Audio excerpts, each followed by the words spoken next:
Ekosistem software engineer, terutama hari ini, itu kan tidak hanya memproduksi, produk-produk digital gitu ya, tapi kan juga memproduksi talenta gitu melalui universitas, bootcamp, terus kursus-kursus yang intensif dan juga ya program karir transisi lah seperti itu kalau teman-teman pasti sering lihat kan di lapangan.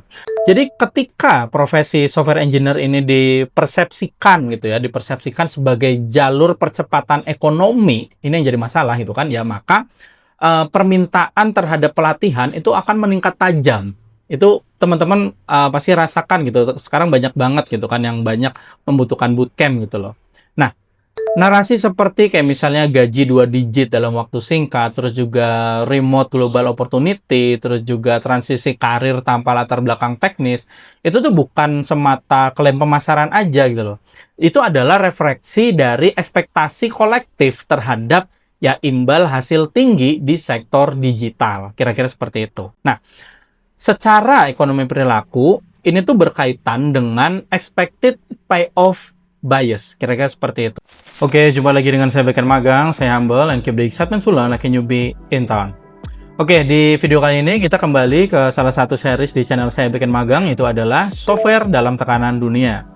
Dan di episode kali ini tuh saya pengen ngajak teman-teman semua tuh buat ngobrolin hal ini. Jadi gini ya, setiap hari tuh kita melihat suatu paradok yang sebenarnya tuh semakin sulit untuk dijelaskan gitu loh. Di satu sisi kita lihat ribuan orang itu berkata gitu ya, baik di medsos itu kan, bahwa saya sulit gitu mendapatkan pekerjaan di industri tech. Tapi di sisi lain, yaitu di sisi perusahaan itu kan juga berkata kalau mereka kekurangan talenta. Nah, secara ekonomi tuh ini kontradiksi gitu ya. Jadi dua pernyataan ini kan tidak bisa gitu loh, tidak bisa benar gitu secara bersamaan. Nah, kalau permintaan tenaga kerja tinggi dan pasokan itu rendah gitu kan, maka pasar atau market itu kan seharusnya bereaksi gitu loh dengan peningkatan upah, terus juga penurunan standar seleksi dan juga tentunya ya perekrutan yang agresif. Seperti kita pernah rasakan ini ya mungkin sebelum pandemi. Nah, sekarang itu kan justru yang kita lihat adalah sebaliknya gitu loh. Standar semakin tinggi, terus juga syarat pengalaman itu makin berat. Dan untuk yang sangat-sangat disayangkan, untuk entry level itu kan menjadi semakin sempit gitu loh. Kalau teman-teman merasakan juga gitu. Jadi di sini ada dua kemungkinan menurut saya. Itu adalah entah kita yang salah dalam memahami datanya atau kita sedang hidup dalam narasi yang tidak sepenuhnya jujur. Itu kira-kira. Dan ketika narasi itu lebih kuat daripada realitas, ya market tidak lagi berjalan berdasarkan fakta gitu kan, melainkan ya berdasarkan persepsi aja. Jadi di video kali ini tuh kita akan membedah satu pertanyaan yang cukup sederhana, itu adalah kalau katanya industri tech itu memang kekurangan orang, ya terus kenapa begitu banyak orang lebih pada pasang hashtag open to work? Kira-kira seperti itu. Jadi gimana pembahasannya? Simak video ini sampai habis dan biar gak banyak cincong, kita langsung aja let's get it on. Please like, share, comment, and subscribe.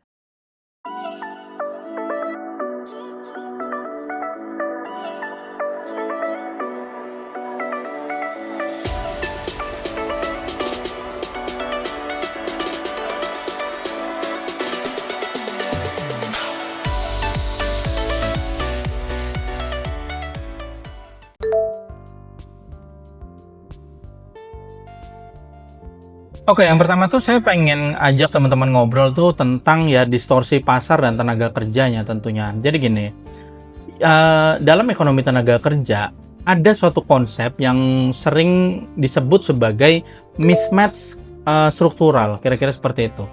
Ini tuh terjadi ketika pasokan tenaga kerja dan permintaan itu juga ada, tapi keduanya itu gagal bertemu secara efisien, gampangnya seperti itu. Dan inilah tentunya yang sebenarnya sedang terjadi gitu di dunia software engineer saat ini gitu kan. Masalahnya itu bukan jumlah orang yang bisa nulis kode gitu, bukan di situ. Masalahnya adalah ketidaksesuaian terutama dari sisi ekspektasi dan ya struktur insentif, kira-kira seperti itu. Jadi perusahaan-perusahaan khususnya ya startup dan organisasi-organisasi yang mengembangkan produk teknologi ya khususnya software di sini, itu tuh mencari software engineer dengan karakteristik yang mulai menjadi sangat-sangat spesifik gitu loh. Jadi misalkan itu adalah produktivitas yang langsung terasa gitu sejak minggu pertamanya, terus juga risiko adaptasi yang serendah mungkin lah, gampangan seperti itu, dan juga ya biaya pelatihan yang mendekati nol. Itu yang sekarang sering terjadi. Sementara kan di market itu kan justru menghasilkan ya misalnya lulusan baru, baik itu teknik maupun non teknik gitu kan. Terus juga ada karir-karir switcher gitu kan yang dia tuh dari sektor lain, dan juga ya engineer dengan yang sebenarnya tuh potensinya tinggi tapi belum pernah teruji dalam sistem dengan skala yang besar. Nah, secara kuantitatif pasokan itu ada, dan secara kebutuhan ya permintaan juga ada gitu kan. Tapi yang tidak seimbang adalah ya preferensi risikonya. Di situ poinnya ya kalau teman-teman nangkep ya. Jadi gini, pasar tenaga kerja itu kan menawarkan potensi tentunya. Dan ini tuh bukan krisis kekurangan software engineer. Ini adalah ya kegagalan marketnya sendiri dalam menjembatani risiko gitu loh. Terus juga ekspektasi dan waktu tentunya. Kira-kira seperti itu.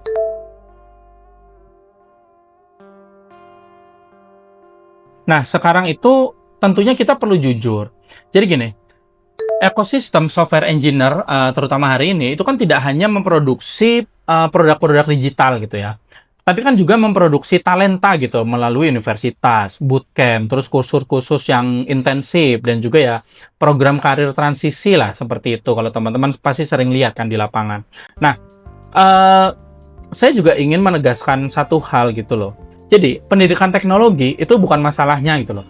Justru gini, program pelatihan yang benar-benar serius, terus juga terstruktur, dan berorientasi pada kompetensi, itu justru memperkuat kualitas pasar. Tapi gini, dalam skala industri, terjadi fenomena yang justru lebih luas gitu loh. Jadi gini, kita tuh hidup dalam apa yang disebut oleh sebagian ekonom itu sebagai aspirational labor market, yaitu di mana pasar tenaga kerja yang didorong oleh narasi mobilitas sosial.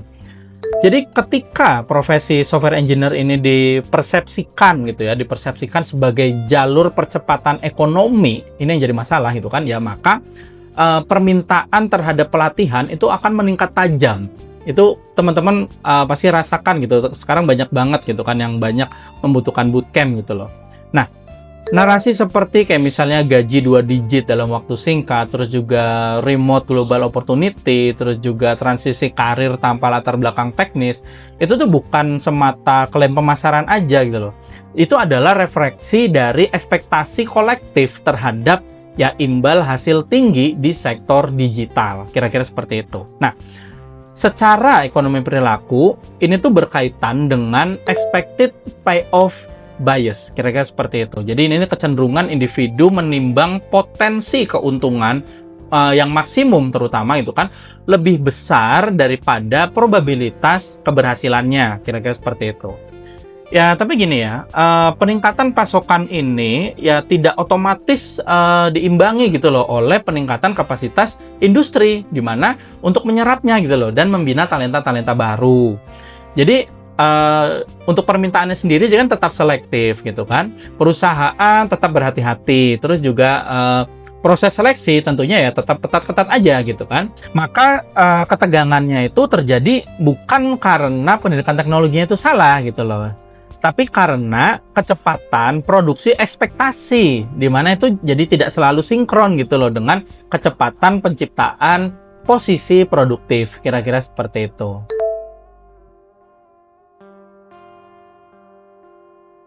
Oke, sekarang mari kita lihat di sisi perusahaan ya, khususnya ya untuk startup-startup yang berbasis teknologi.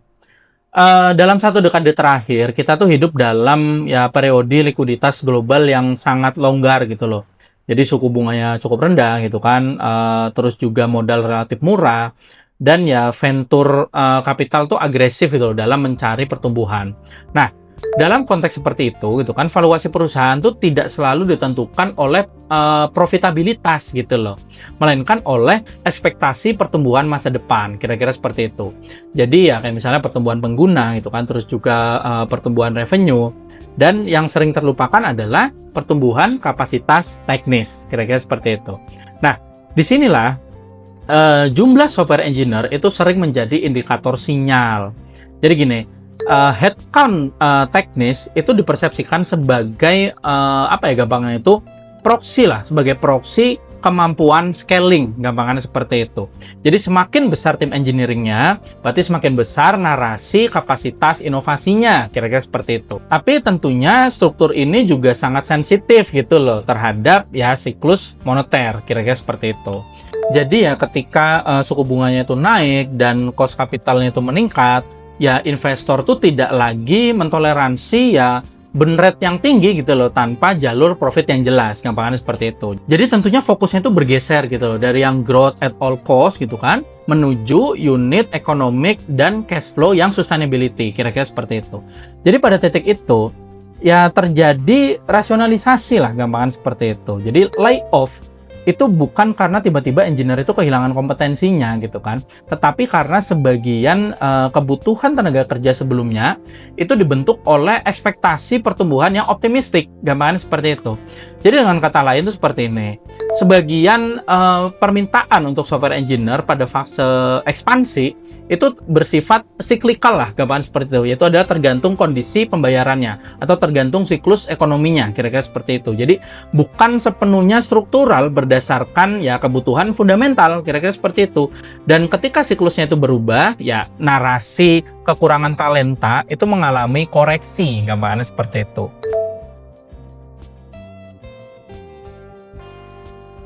Oke, jadi selanjutnya itu begini ya. Kalau misalnya benar gitu ya industri ini tuh kekurangan software engineer, kenapa posisi untuk entry level itu tetap sulit ditembus gitu loh? Dan teman-teman mungkin banyak yang merasakan gitu kok sekarang junior engineer tuh susah ya buat masuk ke industri gitu kan.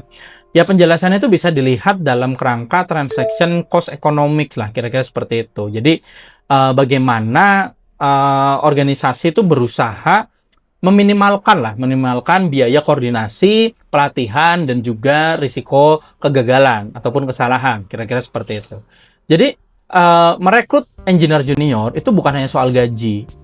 Jadi ada biaya tidak langsung yang sering tidak terlihat gitu loh dalam iklan lowongan. Kayak misalnya ya waktu untuk senior itu melakukan supervisi gitu kan.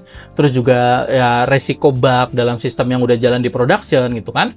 Dan juga ya penurunan sementara gitu dari produktivitas timnya. Dan juga tentunya biaya kegagalan eksperimen. Nah, secara rasional perusahaan itu tentunya akan berusaha meminimalkan biaya-biaya itu tadi gitu kan. Akibatnya apa? Akibatnya ya mereka tuh lebih memilih kandidat dengan human capital yang siap pakai, gampangannya seperti itu. Yang intinya tuh ya bisa langsung masuk ke sistem yang udah jalan di production lah tanpa kurva ya pembelajaran yang panjang, gampangannya seperti itu. Tapi di sini juga paradoksnya tuh muncul gitu loh. Market itu terlihat kekurangan software engineer. Tapi yang sebenarnya kurang adalah engineer yang tidak membutuhkan investasi tambahan. Gampangannya seperti itu. Tapi tekanannya itu sendiri tidak berhenti di entry level. Itu yang menjadi masalah di tahun-tahun sekarang gitu loh. Misalkan di level mid dan level senior lah, dinamikanya itu berbeda, tetapi ya tetap sama kompleksnya gitu loh. Engineer yang misalnya masih middle, itu tuh sering terjebak dalam kompetisi yang semakin ketat, yang semakin rumit dan semakin kompleks gitu kan. Karena apa? Karena perusahaan itu ya menaikkan standar gitu, standar pengalaman dan ekspektasi ownership. Gambarnya seperti itu. Nah, sementara untuk engineer senior itu menghadapi bentuk risiko yang lain, yaitu apa? Rasionalisasi biaya tenaga kerja. Ini saya yakin banyak banget teman-teman yang seangkatan saya itu merasakan ini. Jadi gini, tentunya dalam fase efisiensi, gaji tinggi itu menjadi variabel yang sangat-sangat mudah untuk dievaluasi. Kebayang ya poinnya ya. Jadi posisi senior itu misalnya dengan ya kompensasi besar itu kan itu sering masuk dalam kalkulasi cost restructuring ya kan. Artinya apa? Artinya ya bahkan pengalaman pun itu tidak sepenuhnya kebal gitu loh terhadap siklus organisasi, kira-kira seperti itu. Jadi persoalannya itu bukan sekedar kurang orang tentunya. Persoalannya adalah bagaimana resiko dan biaya itu didistribusikan lah di setiap level karir, gampangannya seperti itu. Jadi entry level itu mengalami kesulitan karena biaya pembinaan, sementara untuk yang middle level ya tertekan gitu loh karena standar yang meningkat, sementara untuk di level senior ya rentan karena struktur biaya. Dan semua itu tuh adalah ya konsekuensi gitu loh dari cara organisasi memaksimalkan efisiensi dalam ketidakpastian yang sedang terjadi sekarang.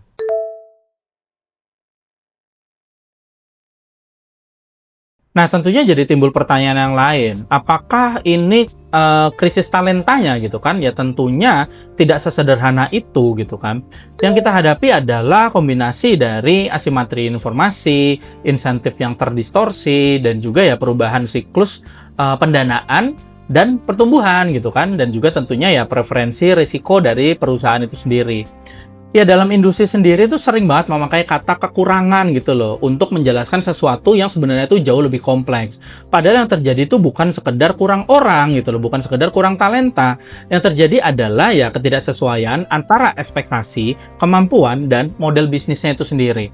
Jadi ketika pendanaan melimpah, ya optimisme itu meluas gitu kan. Nah, ketika modal itu mulai mengetat, ya standar ikut berubah tentunya kan. Dan istilah yang terlalu sederhana yaitu tuh menciptakan ekspektasi yang keliru, itu yang terjadi. Nah, selanjutnya tuh apa sih yang sebenarnya harus kita sadari gitu kan? Ya pertama gini ya, industri terutama untuk sebagai seorang software engineer ya, industri ini tuh masih tetap menjanjikan tentunya. Tapi ya tidak kebal terhadap hukum ekonomi juga, itu yang jadi masalah gitu ya. Jadi teknologi ini bukan sekedar ruang hampa gitu loh. Dia ini tunduk pada arus modal, siklus bisnis, dan juga ya efisiensi tentunya. Nah, yang kedua, jadi gini, mobilitas sosial melalui teknologi itu memang memungkinkan gitu ya. Tapi bukan melalui jalan yang instan dan massal gitu loh. Jadi narasi kayak misalnya siapapun bisa masuk asal belajar 6 bulan, yaitu adalah penyederhanaan yang cukup berbahaya lah, gampangan seperti itu.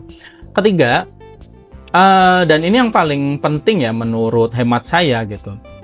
Jadi gini, keunggulan kompetitif hari ini itu tidak lagi berhenti gitu loh pada kemampuan coding. Itu yang teman-teman perlu sadari, dan ini poinnya gitu loh. Yang membedakan adalah ya tentunya sistem thinkingnya. Jadi melihat sistem bukan hanya fitur gitu kan, terus juga ya domain depth. Ini memahami ya industri bukan sekedar frameworknya aja gitu loh, dan juga ya market awareness-nya gitu loh. Jadi membaca arah ekonomi dan strategi perusahaan, kira-kira seperti itu. Karena pada akhirnya gimana? Pada akhirnya itu yang dicari itu bukan sekedar orang yang bisa nulis kode aja gitu loh. Yang dicari adalah orang yang bisa mengurangi risiko, meningkatkan ya value, dan juga ya membantu bisnis ini bisa bertahan gitu dalam ketidakpastian yang sedang terjadi di era sekarang. Kira-kira seperti itu. Oke, tentunya dari semua yang udah saya sampaikan tadi, kita bisa simpulkan bahwa masalahnya itu mungkin bukan jumlah dari software engineer-nya gitu loh. Masalahnya adalah cara dari mendefinisikan kebutuhannya gitu loh, dan siapa yang mendefinisikannya. Ya, kita sering dengar gitu kan, kayak misalnya ya industri ini sedang kekurangan talenta gitu, kekurangan orang. Tapi kita jarang sekali gitu untuk bertanya kekurangan orang yang seperti apa nih gitu kan. Dan untuk model bisnis yang gimana nih gitu kan, yang mana gitu kan. Dan dalam siklus ekonomi yang bagaimana, itu yang jadi masalah. Jadi istilah yang sederhana itu sering banget menyamarkan realitas yang kompleks.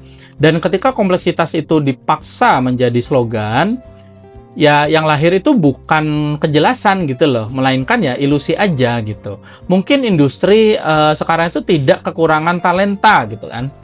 Mungkin industri itu cuma kekurangan kejujuran aja gitu loh untuk mengakui realitasnya itu. Dan dalam jangka waktu panjang itu kan ya ilusi itu selalu lebih mahal gitu daripada ya kekurangan tenaga kerja itu sendiri. Jadi kira-kira itu aja yang pengen saya sampaikan di video ini. Thank you for watching, dan salam backend magang.